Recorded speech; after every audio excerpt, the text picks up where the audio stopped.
याद रखना अल्लाह की किसी के साथ कोई रिश्तेदारी नहीं है, अल्लाह का कोई रिश्तेदार नहीं है। देख लेना बुखारी और मुस्लिम की मुत्तफक़ अलैह हदीस है कि मेरी बेटी फातिमा जन्नती औरतों की सरदार है, और जामिया तिर्मिज़ी की सही हदीस है कि हसन हुसैन जन्नती नौजवानों के सरदार हैं। लेकिन उसी फातिमा सलामुल्लाह अलैहा जो जन्नती औरतों की सरदार है, उसके बारे में सही बुखारी और सही मुस्लिम के अंदर मुत्तफक़ अलैह हदीस है कि आप सल्लल्लाहु अलैहि वसल्लम ने फरमाया, ऐ मेरी बेटी फातिमा, मेरे माल से जो कुछ तूने लेना है मुझसे ले ले, अगर अल्लाह के हुजूर तू पकड़ी गई तो मैं तेरे कुछ काम नहीं आऊंगा, मेरे माल से जो मर्जी ले ले। ये आपको तो कहा गया था, लेकिन हमें सुनाया गया था कि कोई ऐसा फरसूदा अकीदा ना रख लेना कि बगैर अमाल के ही इंसान को जन्नत मिल जाएगी। अमाल और अल्लाह की रहमत दोनों चीजें शामिल हाल है, सिर्फ अमाल भी कोई शय नहीं है। बुखारी और मुस्लिम दोनों में हदीस मौजूद है कि आप सल्लल्लाहु अलैहि वसल्लम ने फरमाया, कोई शख्स भी महज अपने अमाल की बुनियाद पर जन्नत में नहीं जाएगा। एक सहाबी ने बड़ी जुर्रत करके पूछा, अल्लाह के रसूल सल्लल्लाहु अलैहि वसल्लम, क्या आप भी? आपने फरमाया, हाँ मैं भी, जब तक मेरे रब की रहमत मुझे ढांप ना ले, मैं भी महज अपने अमाल की बुनियाद पर जन्नत में दाखिल नहीं होगा। तो अमाल भी है और रहमत भी है, सिर्फ अमाल भी कोई शय नहीं और सिर्फ रहमत भी कोई शय नहीं है। वरना इमाम मोहम्मद गजाली रहमहुल्लाह ताला का कौल जो है मुझे बड़ा पसंद है इस कॉन्टेक्स्ट में, जो किमिया सादत में उन्होंने उलमाए सू की क्लास ली है। अब ये सख्त बातें अगर मैं अपनी रेफरेंस से करूं तो लोगों को बुरी लगेगी। इमाम मोहम्मद गजाली फरमाते हैं कि ऐसे उलमा जो मिंबरों पर चढ़कर अल्लाह ताला की रहमत की आयात आउट ऑफ कॉन्टेक्स्ट सुना कर, कुरान हकीम में जहां पर भी रहमत की आयात और तौबा की आयात आई, वो इस एतबार से आई कि जो तौबा करने के बाद इस्लाह कर ले। पूरे कुरान में कोई एक आयत भी ऐसी नहीं है कैटेगोरिकल कि इंसान अपनी इस्लाह ना करे और अल्लाह ताला फरमाए कि मैं अपनी रहमत के दरवाजे उसके लिए खोल दूं। कतन ऐसी कोई आयत नहीं। तो जो उलमा, इमाम गजाली फरमाते हैं कि अल्लाह की रहमत की आयात सुना कर लोगों को अल्लाह ताला से गाफिल कर रहे हैं, क्या ये लोगों को ये मैसेज देना चाहते हैं कि कुरान हकीम में जो अल्लाह के नाफरमानों के लिए धमकियां आई हैं, ये सब की सब फजूल बातें थी?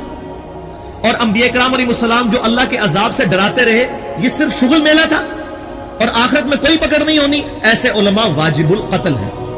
ये इमाम गजाली फरमा रहे हैं कि हुकूमत वक्त का काम है कि इन पर तौबा पेश करे, वरना इनको कत्ल करवाए, इन उलमा को जो अल्लाह ताला का ये गलत तसव्वुर पेश करके लोगों को अल्लाह का बागी बना रहे। और अक्सर वाइजीन इस वक्त यही है, और लोग उन्हीं की बातों के ऊपर खुश हैं, इन्हीं एनजीओ की बातों के ऊपर खुश हैं, इन्हीं दुनियादार उलमा जो दुनियादारों को खुश करने के लिए बातें करते रहते हैं। उनका तो अल्लाह ताला बड़ा गुर रही, जो मर्जी करो, अल्लाह ने साड़ी नमाजा नहीं चाहिए दिया। और भाई अल्लाह ने कब कहा है कि मुझे तुम्हारी नमाजें चाहिए? अल्लाह तो कहता है तुम्हें तुम्हारे लिए नमाजें चाहिए। और नमाज को इतना कैजुअल बना लिया इन्होंने। सही मुस्लिम के अंदर हदीस है, आप सल्लल्लाहु अलैहि वसल्लम ने फरमाया, बंदे के कुफ्र और इस्लाम के दरमियान फर्क ही नमाज है। जो नमाज पढ़ता है वो मुसलमान है, और जो नमाज नहीं पढ़ता वो पाकिस्तान के शनाख्ती कार्ड में मुसलमान है। अल्लाह की डेफिनेशन में वो अमलन काफिर है। सही मुस्लिम इंटरनेशनल नंबरिंग के मुताबिक 246 नंबर हदीस है। आप जाके पीडीएफ खोल लें, इस्लाम 360 में जाके 246 नंबर हदीस सही मुस्लिम किताबुल ईमान चैप्टर में खोल के देखें कि बंदे के कुफ्र और इस्लाम, शिर्क और इस्लाम के दरमियान फर्क ही नमाज है। आप बेशक अपने आप को मुसलमान क्लेम करते रहे, लेकिन वो शनाख्ती कार्ड वाला मुसलमान है, निकाह तलाक वाला मुसलमान है, उसका जनाजा भी पढ़ दिया जाएगा, पैदा होगा, अजान भी दे दी जाएगी। अल्लाह के हुजूर वो मुसलमान नहीं है, वो बस कलमे का ही हम एहतराम करते हैं, अदरवाइज तो अमलन काफिर है। इसी तरीके से जामिया तिर्मिज़ी में हदीस है, सुनन निसाई के अंदर हदीस है, सुनन इब्न माजा के अंदर हदीस है कि आप सल्लल्लाहु अलैहि वसल्लम ने फरमाया, जिसने नमाज छोड़ दी गोया उसने कुफ्र किया। मन तरक सलात मुतअम्मिदन फक़द कफ़र। तो इससे ज्यादा और क्या सख्त बात की जाएगी किसी को यकीन है कि जिसने जानबूझ के नमाज छोड़ दी उसने कुफ्र किया। अब जानबूझ के ये ना समझिएगा कि मैं बाल बच्चों से कमाई करता ना तो मैंने टाइम नहीं मिलता। जानबूझ की डेफिनेशन भी नबी अलैहिस्सलाम ने बुखारी और मुस्लिम में मौजूद है कि अगर कोई शख्स बेहोश हो जाता है या सोया रह जाता है, ये दो ऑप्शन है, या तीसरा ऑप्शन है वो भूल जाता है, तो जैसे याद आए उसी वक्त वो वाली नमाज पढ़ ले। लेकिन जो शख्स दुनिया को टॉप प्रायोरिटी मानता है, अपना ऑफिस छोड़ने के लिए तैयार नहीं, अपना क्लिनिक छोड़ने के लिए तैयार नहीं है और अपनी दुकान छोड़ने के लिए तैयार नहीं है नमाज के लिए, तो जाहिर है कि वो तो अपने आप को धोखा दे रहा है। अल्लाह ताला तो अपने मामलात के अंदर बिल्कुल स्ट्रेट फॉरवर्ड, बिल्कुल ये ज़हन में रख ले। जामिया तिरमिज़ी में सही सनद के साथ मौजूद है। अब्दुल्ला बिन शफीक ताबई रहमहुल्लाह ताला कहते हैं कि सहाबा इकराम अलैहिम रिदवान सिर्फ नमाज के छोड़ने को ही अमाल में से कुफर समझते थे। यानी वो किसी को नमाज पढ़ता हुआ देखते थे तो कहते थे ये मुसलमान है, और किसी को नमाज पढ़ता हुआ नहीं देखते थे तो वो कहते थे ये काफिर है। ये जामिया तिरमिज़ी है, ये कोई स्टोरी बुक नहीं मैं सुना रहा आपको।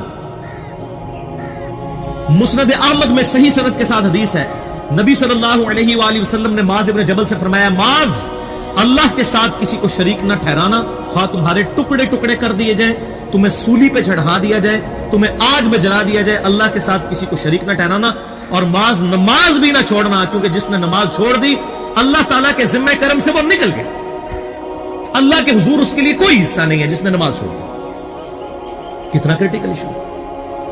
और इसी तरीके से मुस्नद अहमद में ही एक और हदीस है कि आप सल्लल्लाहु अलैहि वसल्लम ने फरमाया, जिस शख्स ने अपनी जिंदगी में नमाज की हिफाजत की, क़यामत वाले दिन वो नमाज उसके लिए नूर होगी, निजात होगी और उसके हक में दलील होगी।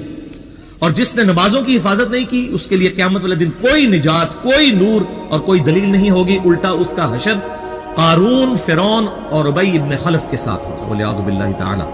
यहां तो हम कह देते हैं या अल्लाह जो कुछ भी है तेरे महबूब की उम्मत से है, यानी अल्लाह हमने तो अपनी इस्लाह कोई नहीं करनी, हमें इसी तरीके से ही कबूल कर ले। वलियादु बिल्लाहि ताला। और कुछ वैसे उलमा का भी इसमें बड़ा बुरा किरदार है कि उन्होंने नमाज को भी इतना मुश्किल फर्ज बना के पेश किया है कि एक आम आदमी के लिए, और जो दुनियावी मामलात के अंदर भी इन्वॉल्व है, और किसी ऐसी औरत के लिए जिसके कई बच्चे हैं, मतलब उस रूटीन के अंदर उस नमाज को मैनेज करना मुश्किल लगता है। हमें तो इशा की सिर्फ 17 रकतें बता दी गई हैं, हालांकि 24 घंटे के अंदर टोटल नमाज की रकतें 17 हैं जिनकी अकाउंटेबिलिटी है। और मैं ये बड़े यानी वसूख के साथ एक जिम्मेदार मुबल्लिग की हैसियत से ये बात कर रहा हूं। आप सही बुखारी और सही मुस्लिम खोल के देख लें, फर्ज नमाजों की तादाद जो है वो 5 आई है, और उनकी रकतों की तादाद भी बयान हो गई है। फजर के 2 फर्ज, जोहर के 4 फर्ज, असर के 4, मगरिब के 3 और इशा के 4, और सफर में सारे 2-2 फर्ज हैं, मगरिब के 3। ये टोटल 17 रखते हैं जिनकी अकाउंटेबिलिटी। बाकी जितना गुड़ पाओगे उतना मीठा, वो सारी नफली इबादत है। वो बुखारी और मुस्लिम दोनों में हदीस है, जिसने फर्ज के अलावा 12 रकतों में इस्तिकामत की, और वो 12 रकतें आप सल्लल्लाहु अलैहि वसल्लम ने पढ़ के भी बताई। और उम्महातुल मोमिनीन में से सैयदा आयशा ने, सैयदा उम्मे सलमा ने, सैयदा उम्मे हबीबा रदियल्लाहु अन्हुन ने रवायत भी की कि 2 फजर से पहले, 4 जोहर से पहले, 2 जोहर के बाद, 2 मगरिब के बाद, 2 इशा के बाद, ये 12 सुन्नतें मुअक्कदा। जिसने ये पढ़ी उसे जन्नत में महल मिलेगा। अगर कोई नहीं पढ़ता तो गुनहगारी वाला मामला कोई नहीं है। इसी तरीके से इसके अलावा एक और वितर की नमाज है जो सुन्नत मुअक्कदा है। वो सैयदना मौला अली रज़ियल्लाहु ताला अन्हु अलैहि सलाम का कौल है कि वित्र सुन्नत है, सुन्नत है, सुन्नत है, मगर इसे मत छोड़ो। है सुन्नत है लेकिन ताकीदी है। आप सल्लल्लाहु अलैहि वसल्लम ने सफर में भी वितर और फजर की 2 सुन्नतें पढ़ी हैं, लेकिन ये सिर्फ अफजलियत के एतबार से ताकीदी हैं, इनकी काउंटेबिलिटी कोई नहीं है। अलबत्ता ये जरूर है, सुनन अबी दाऊद में एक हदीस है कि जिसकी क़यामत वाले दिन फर्जों में कोताही निकल आएगी तो अल्लाह ताला फरमाएगा मेरे बंदों की जो नफली और सुन्नत इबादत है इसको तोल लो और फर्जों के इक्विवेलेंट कबूल कर लो। तो आप अगर यानी सुन्नतें पढ़ेंगे तो इसके इक्विवेलेंट नफलों की कोताही पूरी हो जाएगी, अदरवाइज अकाउंटेबिलिटी इसकी कोई नहीं है। इस ध्यान में रखिएगा। सही बुखारी और मुस्लिम दोनों में हदीस मौजूद है। एक सहाबी आए, उन्होंने कहा या रसूलुल्लाह सल्लल्लाहु अलैहि वसल्लम, मैं जन्नत में जाना चाहता हूं, मुझे कोई शॉर्टकट बता दे। आप सल्लल्लाहु अलैहि वसल्लम ने फरमाया इस्लाम लाने के बाद नमाज, फर्ज नमाज को कायम रख। फिर फरमाया फर्ज ज़कात अदा कर, फर्ज रोजे दे, रोजे जो है वो उनको अदा कर और रोजे रख। हज उस वक्त फर्ज नहीं हुआ था, वो जिंदगी में एक बार है। तो उसने कहा या रसूलुल्लाह सल्लल्लाहु अलैहि वसल्लम, जितना आपने मुझे बताया ना मैं इसमें ऐड करूंगा ना इसमें से कोई चीज माइनस करूंगा। और ये कह के वो चला गया। आप सल्लल्लाहु अलैहि वसल्लम ने फरमाया अगर किसी ने किसी जन्नती शख्स को देखना है तो इसको देख लो, जो ये कह के गया कि मैं फर्ज नमाज से ज्यादा कोई नमाज नहीं पढ़ूंगा, सिर्फ फर्ज रोजा ही रखूंगा, फर्ज ज़कात ही दूंगा। अब रोजा और ज़कात में तो हमारे उलमा को और आम पब्लिक को भी जो दीनदार लोग हैं उनको हजम होती है कि कोई शख्स ये नहीं कहता कि भाई पीर और जुमेरात का रोजा, सही मुस्लिम में हदीस है कि आप सल्लल्लाहु अलैहि वसल्लम के नफली रोजों की ये रूटीन थी।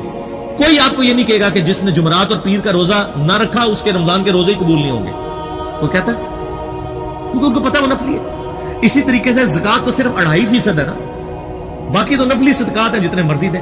कोई शख्स नहीं कहता कि नफली सदका ना दिया तो आपकी ज़कात भी कबूल नहीं होगी। उल्टा ये कहते हैं वो बस जी ज़कात दे लो तो बाकी सारा माल पाक है। लेकिन जब फर्ज नमाज की बारी आती है तो उस वक्त वो 12 रखते हैं भी, सुन्नत मुअक्कदा बीच में घसीट देते हैं, वो भी सिर्फ फजीलत है। ٹوٹل 17 رکھتے ہیں، 2 فجر کی، 4 زور، 4 عصر، 3 مغرب، 4 عشاء. یہ میں کو اپنے لیے گراؤنڈ نہیں بنا رہا، میں تو الحمدللہ اس کے علاوہ بھی نفلی عبادت کرتا ہوں، لیکن میں بتا رہا ہوں خدا کے لیے لوگوں کو دین ایسا مشکل نہ پیش کریں کہ جو نبی علیہ السلام نے امت کو وہ دین نہیں دیا، وہ اپنی مرضی سے انجیکٹ نہ کریں، دین لوگوں کے لیے مشکلات نہ کھڑی کریں، ان کو فرض نماز تک رکھیں. پھر انشاءاللہ کئی لوگوں کو میں نے اس طرح نماز شروع کروائی، انہوں نے سنت نماز بھی، نوافل بھی شروع کر دی، لیکن آپ کم از کم وہ ڈیٹم لیول تو اچیو کروائیں لوگوں کا. لیکن فرض نماز کی باری آتی ہے، کہتے ہیں نہیں جی سنتے بھی حصہ ہے. کہاں سے میرے بھائیوں حصہ ہے؟ وہ 17 رکھتے ہیں، سنتیں پڑھیں گے ثواب ہے، نہیں پڑھتے گناہ کوئی نہیں. تو کم از کم فرض تو ادا کریں. اس کے لیے آپ کو ٹوٹل 24 گھنٹے میں میرے خیال 40 منٹ بھی نہیں چاہیے فرض پڑھنے کے. تو اس کے اوپر تو استقامت کم از کم ہم اختیار کریں. اور چھوٹی چھوٹی جو نٹی گٹیز ہیں ان کو تو ہم نے اتنا فالو کیا ہوا ہے، اور فرض نماز کے بارے میں ہم اتنے کیجول ہو جاتے ہیں. تو یہ فرض نماز کی امپورٹنس اس حوالے سے ضروری تھی، اس لیے میں نے ساتھ ہی بیان کر دی. اللہ تعالیٰ فرماتا ہے کہ میری طرف سے یہ بات طے پا چکی ہے کہ میں ضرور بھر دوں گا دوزخ کو سرکش جن اور انسانوں سے. اور وہ کیوں؟ وَلَقَدْ ذَرَأْنَا لِجَهَنَّمَ كَثِيرًا مِنَ الْجِنِّ وَالْإِنسِ، سورۃ الاعراف آیت نمبر 179. کہ میری طرف سے یہ بات طے پا چکی ہے کہ میں دوزخ کو بھر دوں گا سرکش جنوں اور انسانوں سے، اور میں نے کثرت کے ساتھ جن اور انسان پیدا ہی دوزخ کے لیے کیے. اور یہ نہیں کہ اللہ تعالیٰ زبردستی کوئی اللہ تعالیٰ معاذ اللہ فنیٹک ہے، نہیں. اس میں سورۃ الاعراف میں ساتھ ہی آیا کہ ہم نے ان کو عقل دی تھی وہ سوچتے نہیں، کان دیے تھے وہ سنتے نہیں، آنکھیں دی تھی وہ دیکھتے نہیں ہیں. اولئک کالانعام بل ہم اضل، یہ چوپایوں کی مانند ہے بلکہ اس سے بھی گئے گزرے ہیں، جو انسٹرومنٹس یوز کر کے حق بات کو حاصل نہیں کرتے. تو یہ اللہ تعالیٰ زبردستی نہیں کرے گا، بلکہ انسان اپنی مرضی سے اپنی دوزخ کما رہا ہوگا. اور نظر بھی آ رہا ہے ہمیں، کثرت کے ساتھ جن اور انسان دوزخ میں جا رہے ہیں.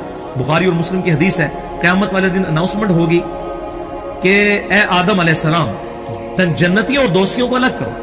حضرت آدم علیہ السلام پوچھیں گے یا اللہ کتنے جنتی اور کتنے دوست کی؟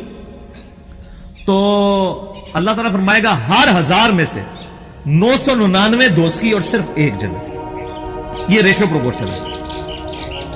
اور نبی علیہ السلام فرماتے ہیں یہ وہ وقت ہوگا، اور یہ قرآن حکیم میں بھی سورۃ المزمل میں آیا، کہ لوگ جو ہیں وہ بچے بھی غم کے مارے بوڑھے ہو جائیں گے کہ ہر 1000 میں سے 999 دوست کی اور صرف 1 جنتی.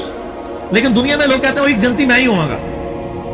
اب یہاں پہ وہ 200-250 کے قریب لوگ بیٹھے ہوئے ہیں، اور میں کہوں کہ جی میں 1 گولی چلاؤں گا جس کو بھی لگ جائے، تو کوئی نہیں یہ سوچے گا یار کہ یہ 250 میں سے کسی اور کو ہی لگے، یہ 1 ہی چلانی ہے، سارے اٹھ کے بھاگیں گے.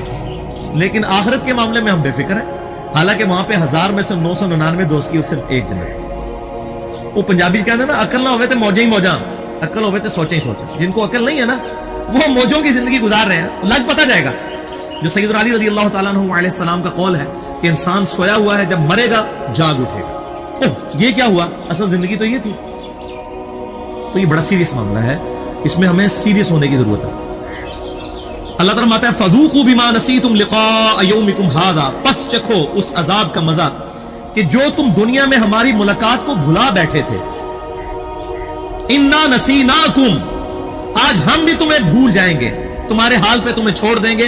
وذوقوا عذاب الخلد بما کنتم تعملون، اور چکھو اس عذاب کا مزہ جو تم دنیا میں اعمال کیا کرتے تھے. جس طرح دنیا میں تم نے ہمیں پسے پش ڈال دیا تھا نا، آج ہم تمہیں بھی دوزخ میں ڈال کے بھول جائیں گے، تمہارے حال پر چھوڑ دیں گے. والعیاذ باللہ تعالی. اللہم اجرنا من النار، اللہم اجرنا من النار، اللہم اجرنا من النار. اللہم من احییتہ منا فاحیہ علی الاسلام، ومن توفیتہ منا فتوفہ علی الایمان. آمین ثم آمین. میرے بھائیو، اس کانٹیکسٹ میں ایک آیت میں چاہ رہا ہوں یہاں پر کراس ریفرنس کے طور پر پیش کر دوں. یہ بہت کریٹیکل ایشو ہے قیامت کے دن کے اعتبار سے، کہ سورۃ المؤمن کے اندر اللہ تعالیٰ ارشاد فرماتا ہے، پارہ نمبر 24 کے اندر سورۃ المؤمن ہے، سورہ غافر بھی اسے کہتے ہیں، اور اس کی شروع کی آیات میں ہی ایک آیت آتی ہے، آیت نمبر 10. یہ بھی قرآن حکیم میں چند سخت آیات میں سے ایک آیت ہے. ان الذین کفروا ینادون لمقت اللہ اکبر من مقتکم. قیامت والے دن جب اللہ کے جو نافرمان لوگ ہیں، یہ کفر کا ترجمہ انڈیا پاکستان بنگلہ دیش میں عجیب و غریب ہو گیا. کفر کا مطلب ہم سمجھتے ہیں ہندو سکھ عیسائی. عربی میں کفر کہتے ہیں انکار کرنے والے کو. جو عمل سے انکار کر دے وہ بھی کافر، جو عقیدے میں انکار کر دے وہ بھی کافر. یعنی عملاً تو مسلمانوں کی اکثریت عملی کافر ہے. جب وہ نماز چھوڑ رہی ہے تو نماز کفر اسلام میں فرق ہے، صحیح مسلم کی حدیث. تو جو نافرمان لوگ ہیں، انکاری لوگ ہیں، اللہ تعالیٰ کی طرف سے انہیں قیامت والے دن عذاب دینے کے بعد ندا کی جائے گی. لَمَقْتُ اللَّهِ أَكْبَرُ مِن مَقْتِكُمْ أَنفُسَكُمْ إِذْ تُدْعَوْنَ إِلَى الْإِيمَانِ فَتَكْفُرُونَ. اللہ تعالیٰ قیامت والا دن ان سے فرمائے گا جب ان کو عذاب دے گا کہ آج تمہیں اس عذاب سے بیزاری اور تکلیف ہو رہی ہے؟ کہیں گے ہاں ہو رہی ہے. اللہ تعالیٰ فرمائے گا اس سے زیادہ ہمیں دنیا میں تکلیف ہوتی تھی جب تمہیں ہماری طرف بلایا جاتا تھا اور تم روح گردانی کرتے تھے. ہمیں اس سے زیادہ تکلیف ہوتی تھی. یہاں کہتے ہیں او جی اللہ تعالیٰ نے ساڑھی نمازیں نہیں چاہیے. او بھائی اللہ تعالیٰ نے کب کہا کہ مجھے تمہاری نمازیں چاہیے؟ اللہ تعالیٰ فرما رہا ہے تمہیں تمہارے لیے نمازیں چاہیے کامیاب ہونے کے لیے. کراس ریفرنس کے طور پہ ایک اور آیت میں ضمناً بیان کر رہا ہوں، سورہ الزمر آیت نمبر 7 پارہ نمبر 23 میں، ان تکفروا فإن اللہ غنی عنکم. اگر تم ناشکری کی روش اختیار کرو گے، اللہ کے نافرمان بن جاؤ گے، بے شک اللہ بے پرواہ ہے. ولا يرضى لعباده الكفر، لیکن یہ بات یاد رکھنا اللہ تعالیٰ ناشکری کو اپنے بندوں کے لیے پسند نہیں کرتا. بے پرواہی کا مطلب کوئی یہ نہ لے لے کہ خیر ہے اللہ تعالیٰ معاف کر دے گا، نہیں، پسند نہیں کرتا. وَإِن تَشْكُرُوا يَرْضَاهُ لَكُمْ، اگر تم شکر گزاری کی روش اختیار کرو گے تو اسی کو اللہ پسند کرے گا. وَلَا تَزِرُ وَازِرَةٌ وِزْرَ أُخْرَى، اور یاد رکھنا کوئی جان قیامت والے دن کسی دوسرے کا بوجھ نہیں اٹھائے گی. ثُمَّ إِلَىٰ رَبِّكُمْ مَرْجِعُكُمْ فَيُنَبِّئُكُمْ بِمَا كُنتُمْ تَعْمَلُونَ.